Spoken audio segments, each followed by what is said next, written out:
Hey there, comic book community. My name is Joe, and you're watching 360 Comics. I was about this close to skipping out on my normal Sunday morning routine of hunting for comic books at the local flea markets. But I ended up deciding to go in the end, and I'm sure glad I did because I brought home a pretty insane haul that I'm going to share with you today. Stay tuned. We are less than 25 subscribers away from our goal of 2,000, at which point we're giving away this book right here, Secret Wars #1. All you have to do is hit that subscribe button, give this video a thumbs up for a like, and leave a comment down below. That'll get you one entry, and you can check out all of our videos from the month of May until the present. Like those videos and leave a comment on them for additional entries. We'll probably be picking a winner in the next week or so definitely get on it now if you haven't done so yet. Good luck. With a 24-ounce Wawa coffee in hand, I fought through the exhaustion from Ambler Comic-Con the day before and made it out to 2 different flea markets and bought stuff from 4 different vendors. We're going to look at each group of comics that I got, talk about how much I paid for them, how much it's worth, and then at the end, we'll sum it all up to see how I did. Starting off right here, we've got Teenage Mutant Ninja Turtles #1 from Dreamwave. Most TMNT stuff is put out by IDW now. This one, I guess, based upon the cover, I think it is based on one of the television shows. That's just a guess. I'm not positive about that. So if you know about this book, leave it in the comments below. But nonetheless, I thought it would be a great buy at the 50 cents that it was marked at. And it turns out it is actually worth between $12 and $15 in high grade, which this is. So I was very happy that I, kind of grabbed this book on a whim. Also in the 50-cent books was a collection, actually, of 3 books for 50 cents of the A-Team, #1, #2, and #3. Obviously, #1, their first appearance is the big book, but this was a 3-issue miniseries, so this is all going to stick together in a group. Haven't decided on if I'm keeping this one yet or going to end up selling it. We'll have to wait and see what I decide, if it's going to fit in the personal collection or not. And then the last book from this first vendor I got was this book right here, Incredible Hulk #228. First appearance of Moonstone. She's on the cover. Awesome stuff. Definitely a character I could see being utilized. And this key sells for about $20 in the, high-ish grade that it's in. He had it marked at 10, and with the 250-cent books, that came out to $11. I held up a $10 bill, and I say, hey, if I buy this, can I get the 250-cent books for free? He agreed very quickly, and $10 got me all of these books, and they probably in total have a value of about $40 to $45, this one being the biggest one, but all of them being significant keys, for the price that I paid for them. Moving on to the second dealer now. I only got 2 books from him, but it was a pretty nice deal. We've got Roy Rogers, back from 1957, issue number 119. He had these laying out, and they were in these old plastic cases, and I took a look at them, and they looked really nicely. In addition to this, all the way back from 1955, the golden age of comics, Roy Rogers #86. Now, I was really surprised with the condition of these books because they honestly look like the nicer side of mid-grade, which is insane for books from the 1950s. And that being said, I had to look up to see if there were any reprints of these, which I did not see. Maybe I missed something. If there were more recent reprints, these are in really nice shape for books from the 50s.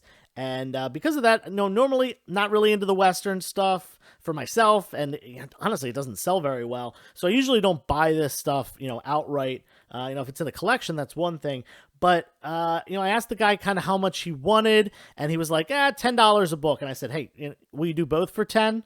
And he was thinking about it. He's like, all right, fine, deal. We made a deal, $10. I got both books. Pretty sure in the condition that they're in, they're probably worth more than 10 a piece. So I'm at least doubling my money on that. I think this older one from the Golden Age probably worth about $20, where this one probably worth about 15. So I paid $10, let's say on the high side, $35 for the two of them. That is a great purchase. Next was a guy, he actually did not have these comic books out. He had them behind, and I was lucky that I was walking by and I saw them and I said, hey, you got a box of comics there? He was still unpacking, so maybe he was going to put them out. But yeah, he said, yeah, take a look. There was a book on top, which is the last one that I'll show you. And he said, that book's $50 and the rest are a couple bucks a piece. I'm just going to go through the keys. There were actually another, maybe about 20, 25 books that I'm not showing. They're, lower grade silver and bronze age stuff, mostly like early bronze. They're going to go like in my $3 bin. So I didn't bother showing them because they're not keys, but there were a bunch of keys. Let's get to that. This is Supergirl number 5 from 1972, Origin of Zatanna. Really cool cover there. Really like that, the Bronze Age banner across the top with the trade dress.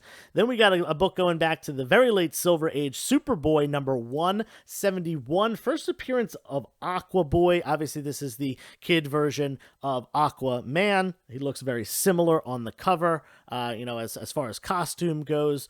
Definitely a cool pickup in this little collection. Then we got the very next issue, Superboy 172. This is the first appearance of Yango. No idea who that is, but hey, Key Collector's great for letting you know about keys that you may not have known otherwise. Then we got Action Comics number 402. This has got a Superman bondage cover on it. He's all tied up, getting lit on fire. Definitely thought that one was a great one to show off.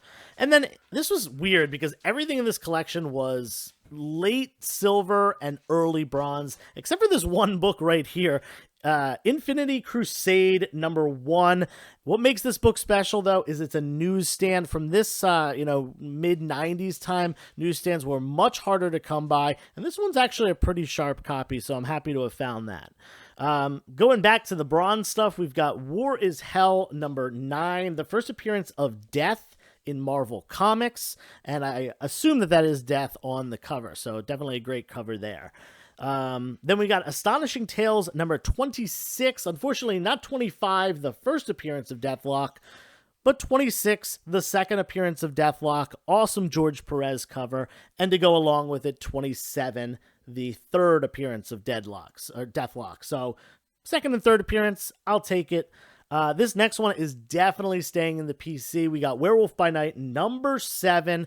I collect this kind of stuff. Not a key, but I'm trying to actually get this whole Werewolf by Night run because it's actually pretty obtainable, especially because I already have a number 1 and a number 32. Those are the expensive books, and it's only like 40, I think it's 42 or 43 issues in total. So definitely keeping this for myself. And the last book in this bundle was Silver Surfer number 16. Classic battle here between Mephisto and Silver Surfer. They're on the cover. Awesome stuff from that late part of the Silver Age. And, this is obviously really late in the run, too. This is only an 18-issue run, so this is issue 16. He told me this book was on top when he handed me the comics, and he said, the one on top is $50, and the rest are a couple bucks a piece. Well, I said, how much do you want for everything? He initially was like, $60. I said, nah, I can't do that. He said, how about 50? You buy that top book and you get the rest for free. And I said, condition is obviously a big thing. This is, a mid-grade book. So I kind of said, I would do $40 for everything. I didn't even finish that sentence. He said, you got a deal. He took $40 for everything. And like I said, not only was it these keys, it was also a nice stack of, books that are going to go in my $3 bins, lower grade, early bronze, and some late silver stuff. So I paid $40. In total, I think it's probably worth about $150. So, almost quadrupling my money there. Definitely a very good buy and got some, cool books for my personal collection as well. Now, this last dealer that I bought from, he had mostly modern books, in fact, from the 2000s. And he had them for $1 a piece. Every single thing he had, $1 a piece. He had no bags and boards, but despite that, the books were actually in really good condition. It looked like he probably had bought these for himself to read and had read them once, stored them appropriately and was just looking to get rid of some stuff. And I said, you got some nice stuff. He said, yeah, I'm just trying to move it. $1 a piece. Take as many books as you want. And guess what? Even better deal than $1 a piece. Buy 2, get 1 free. So really, these all ended up being 66 cents a piece. Definitely a great deal. First up, we've got Silk #1. This is from her second limited series. And it's got a first cameo appearance of a character named Spectro. Nothing huge, but I'm a big Silk fan, so I'm happy to have this. I think I actually have this run already. I'll have to check. But going along with some more Spider characters, we got Spider-Woman #1 from the late 90s. This is probably like 1998, 1999. First appearance of, first solo book of Maddie Franklin's Spider-Woman. The third Spider-Woman? Unless I'm missing one in there.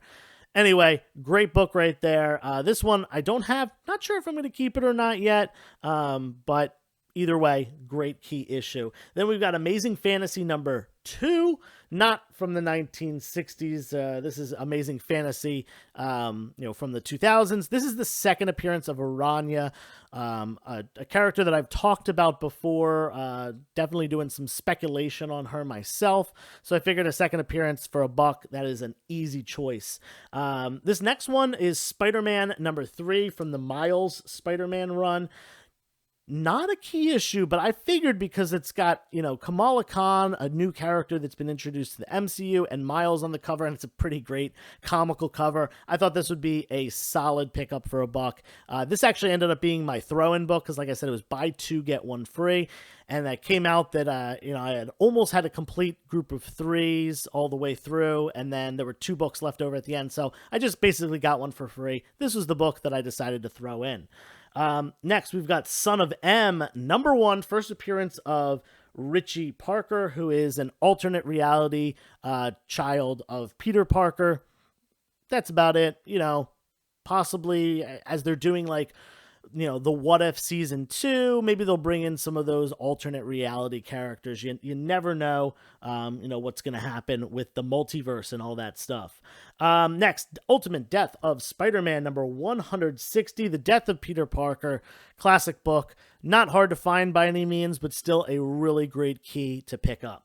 Then we got Young Avengers #7 from the first Young Avengers run. This is the second appearance of Cassie Lang as Stature.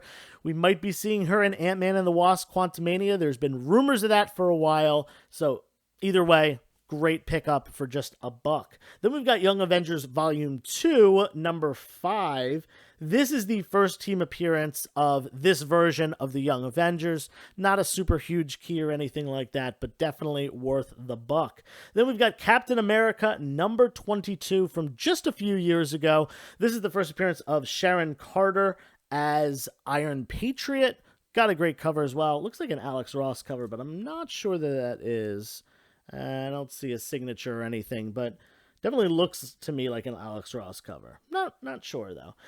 Next 2 books, personal collection all day. We've got Magneto #1. This is the first book of the first Magneto limited series. Not sure if I have this. I know I did at one point, but I think I got rid of it along the way somewhere. So glad to have this back in the collection if that's the case.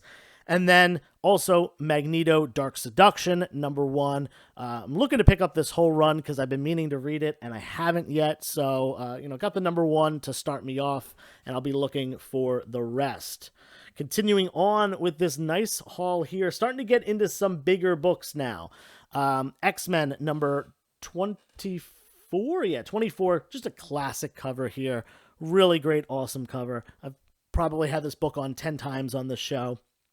And then New Mutants #100, first appearance of the X-Force, and also it is the third printing of the book. First printing, purple background. Second printing, white background with gold 100s. This is the third printing, white background with silver 100s, yada yada. Speaking of X-Force, we've got #4, the third appearance of Deadpool, and #2, the first appearance of Deadpool. All day on this book for $1. This is in my opinion, this is a really underrated key. I understand it's plentiful, but it's the second appearance of Deadpool. Most people can't get his first appearance. This is typically a $10 book. I think it should be worth a little bit more than that, maybe in the 15 to 20 range. That's just my opinion, though. Then we got X-Force number 117, skipping way far ahead to the second appearance of Ecstatics. Nothing huge here, but their first appearance is pretty pricey at this point, like $40-$50. So, you know, why not? Why not grab their second appearance?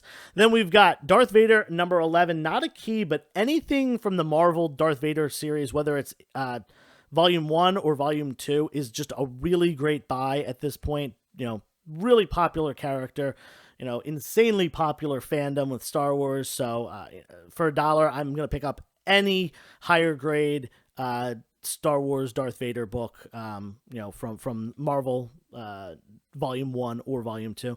And honestly, Volume 3 will probably end up going the same way. Next, we got Jim Lee cover here. We got Punisher number 57, and this is actually really cool. It has a intentional double cover. So if you open up the inside of this book, there is another cover on the inside that is a photo cover, and I think it's because it's got, like, he's all bloodied up. You know, obviously fake blood, but nonetheless, they put this other cover on the outside so it wasn't, you know, probably too gory for comic shop walls. So yeah, I guess they just decided to wrap that second cover on there. This was a Marvel approved second cover, not like ones that we've seen recently in the market that I'm not going to get into.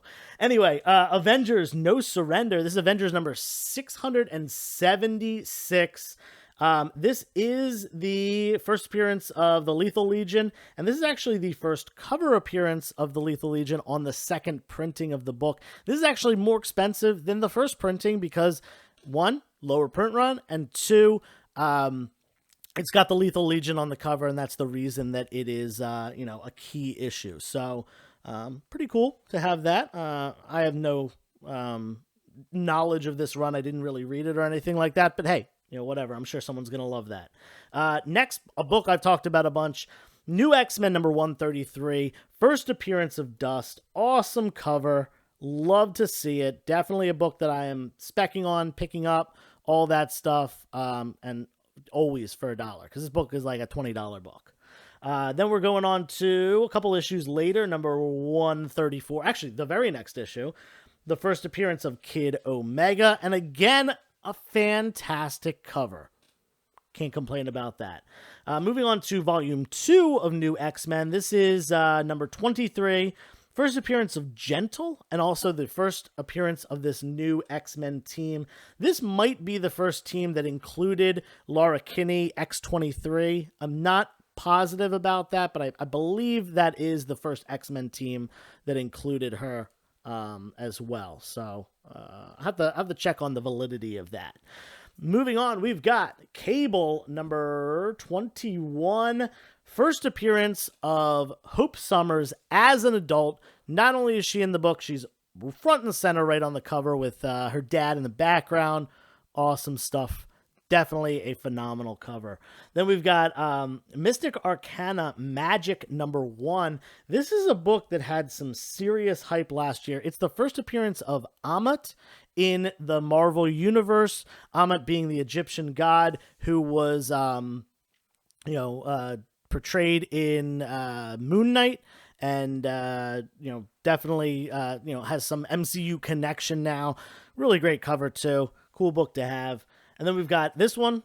This one I think has some serious potential. Avengers Forever number 9. I couldn't remember what issue this was. This is an origin story of Kang, and it is it seems to be like it might be the origin story that they specifically use for the MCU. A lot of people are specking on that. This book went from like a dollar bin book to being like a $20 book throughout the time since Kang was announced for the MCU. It's got Kang on the cover, yada, yada, yada. Awesome pickup for $1. Then we've got Ultimate All-New Spider-Man number 4. This is the 5th appearance of Miles Morales and the first appearance of Judge. Oh, no, actually, it's the origin. Fifth appearance of Miles Morales and his origin story, specifically the first time he ever dressed up as Spider-Man and went out to utilize his powers wearing a Halloween costume. Pretty cool story. What's better than the 5th appearance of Miles? How about the 4th appearance of Miles in issue number 3? This one is the first appearance of Judge. Great cover. All this early Miles solo run is they all have great covers. Then we've got Marvel Now .1 #1. This is the first cover appearance of America Chavez, and she's actually, it's kind of hard to see her. She's right in there in that comic book, on that comic book rather. Are these comic books? Actually, it looks like they're case files, which makes sense because Nick Fury is kind of throwing them. But yeah, interesting little first cover appearance. Not actually on the cover, but on a picture on the cover. Nonetheless, this is definitely a book that people have been picking up recently. And another Marvel point. This is Marvel .1, not Marvel Now .1. I get these all confused. But this is the first appearance of Nova, Sam Alexander, the newest version of Nova. A lot of people, we know Nova's coming to the MCU. A lot of people are thinking that it'll probably be this version rather than Richard Rider, or it'll actually be both of them along the way. We'll have to wait and see.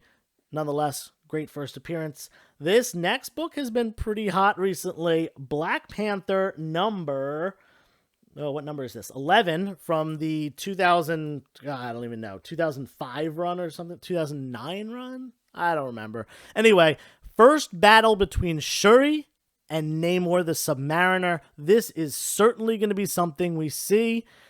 These two characters meet up, whether they're battling, whether she's in the Black Panther costume or not, we don't know. But without a doubt, these two will meet, I'm sure, face to face in the new Black Panther movie.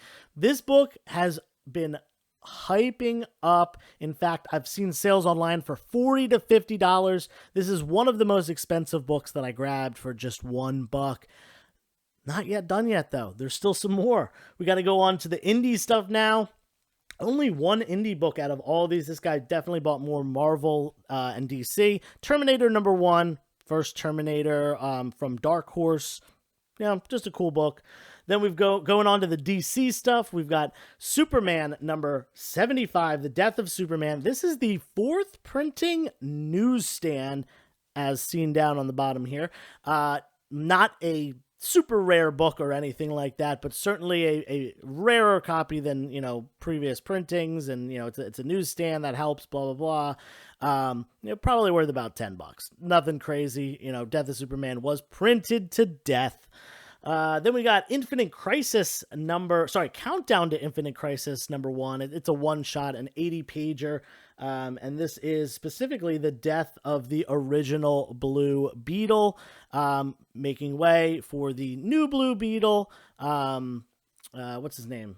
Jaime Reyes, who came in Infinite Crisis, his first appearance. Now, I did see there was a kid that was there before me that bought an Infinite Crisis 5. He didn't seem to grab a lot of other books, any of the other money books. Obviously, I got a ton of them, but he had first dibs, and that is one of the books that I saw him grab.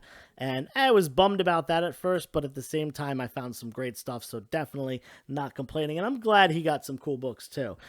Moving on, we've got Action Comics number 595. This is the first appearance of Silver Banshee, a book that I always look out for because it's one of the only keys in this part of the Action Comics run. Then we've got Secret Files and Origins JSA #1. I believe this is #1, yeah. This is the first appearance of the new Hawk Girl and the first appearance of Atom Smasher.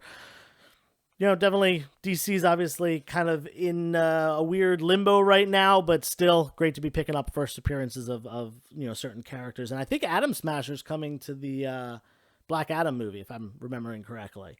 Next, we've got Earth 2 #26, the first battle between Val-Zod and Superman. Great cover. Michael B. Jordan's been rumored to be working on this project, so we'll see if it ends up happening. And then we've got issue #25 as well, which is Val-Zod's first cover appearance. Awesome cover, in my opinion. And then there's #19, which was not, unfortunately, in this this collection that this guy had. That would be the first appearance of Val-Zod. The last two books, you saw this one in the beginning of the video. I posted it on Instagram yesterday as well because I was really hyped about getting it because I missed this one off the shelf. I really wasn't buying new comics during the beginning of the pandemic. I just bought a house, obviously wasn't really sure about, what was going on, in the world at the time. So I wasn't buying comics. This is Hell Arisen number 3, first appearance of Punchline, amazing Joker cover. This is a character that I definitely hope they continue to utilize in the MCU, in DC Comics. And, on top of that, it is a harder book to find. It's not like a main run like Batman or Superman. It's, a little, mini series, and it came out during a time that not a lot of people were buying comics due to the pandemic. So harder one to find, worth about $50. So I had to pick it up for $1. In fact, 66 cents. And the very last book, definitely the highest value book, probably worth between $80 and $100. We've got Hardware number 50. And if you don't know this one, you might be scratching your head. This is a lesser known book. A lot of the Milestone books, which was a kind of a DC imprint in the 90s, a lot of people do not know enough about these books. Maybe I'll do a video on that someday. But the most popular character, Static. He had his own TV, Static Shock. But there's Icon and Hardware and Blood Syndicate. And a lot of these titles went on quite a while, but started to have really low print runs in the mid-90s. That is the case with this book right here. This is the final issue of Hardware, issue number 50. It has a print run of less than 10,000. Actually, I think I wrote the number on it. Yeah, 9,552 was the estimated number to have been ordered by retailers. Think about that. Less than 10,000 copies of this book. And a lot of people try to collect these entire runs because most of the books, the early books are all really affordable. Even the number ones and stuff like that. But once you get towards the end, there's certainly a lot more scarce. That is why this book sells for between $80 and $100. And like all these books, I paid $1 or I paid 66 cents for. So in total, I paid... for the stuff that you saw from this vendor, I paid $26. In all, I have to think that it's worth probably on the high side, kind of high market value or whatever, probably about $500. Paid 26, made, not made 500, but the value of it is about $500. That is 20 times my money. Obviously some of this stuff is a little bit more niche. Modern books don't sell nearly as well as Silver and Bronze Age stuff. So a lot of this stuff's going to sit around. But let's talk about overall for the day, how I think I did. I have a little card here, and I have to grab it because I can't. There we go. So, yeah, in total, I spent $86 between 4 different vendors at 2 different flea markets. Spent $86, so under $100. I think kind of the high value of things would be $730. I think it's not unreasonable that I could get $600 out of it pretty easily. And certainly even on like the low side, if I sold everything, under market enough that it was a steal, $500, that would still be amazing from an $86 buy-in. That's what, about 6 times my money, a little bit more than 6 times my money if I just sell it for 500.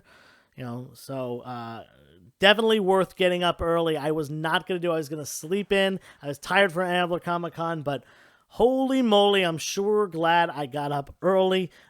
These vendors that I saw having comics, they've never had comics before or they've never been there before. So it just was very, very lucky that this panned out this way. And yeah, definitely going to try to wake up early every Sunday morning like I have been and hitting up these flea markets. So hope you liked the video. Please give it a thumbs up for like. Leave a comment down below. Let me know about your crazy flea market finds. I did see a guy post on Facebook the other day that he found a Amazing Spider-Man 129, first appearance of Punisher. I was not that lucky, but, maybe someone out there was. So continue your hunt. Good luck. And until next time, turn the page, wash your hands.